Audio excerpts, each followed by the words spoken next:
नमस्कार, SK येवला न्यूजमध्ये आपलं स्वागत आहे. आता आपण बातमी पाहणार आहोत येवल्यातील नेहमीच्या चोऱ्यांसंदर्भात. येवला हा चोरट्यांचा माहेरघर झालाय का, हा सवाल आता निर्माण झाला आहे. येवला चोरट्यांचा धुमाकूळ सुरूच असून भारत सीड्सच्या दुकानाचे पत्रे वाकून दुकानात प्रवेश करत गल्ल्यातील रोख रकमेची चोरी करण्यात आली असून सर्व प्रकार CCTVमध्ये कैद झाला आहे. गेल्या काही दिवसांपासून येवला शहरात चोरट्यांचे सत्र सुरूच असून ममता स्वीट मार्ट, आनंद हार्डवेअर या दोन दुकान फोडीच्या घटना ताज्या असताना भारत सीड्स नावाच्या खते विक्री केंद्रात मध्यरात्रीच्या सुमारास चोरट्याने प्रवेश करत गल्ल्यातील अंदाजे 16,000 रुपयांची रोकड चोरून नेली.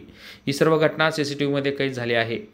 येवल्यातील पोलिसांचा धाक या चोरट्यांना राहिला नाही का, असा संतप्त सवाल आता निर्माण झाला आहे.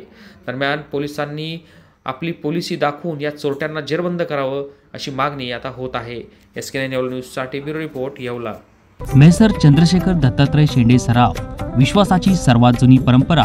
येवले शहराच्या स्थापनेपासून प्रशस्त दालन, 916 हॉलमार्क अलंकार, नाविन्यपूर्ण व्हरायटी आणि गॅरंटीचं बिल. ठिकाण विठ्ठल मंदिर रोड, पाटील वाड्याजवळ, येवला.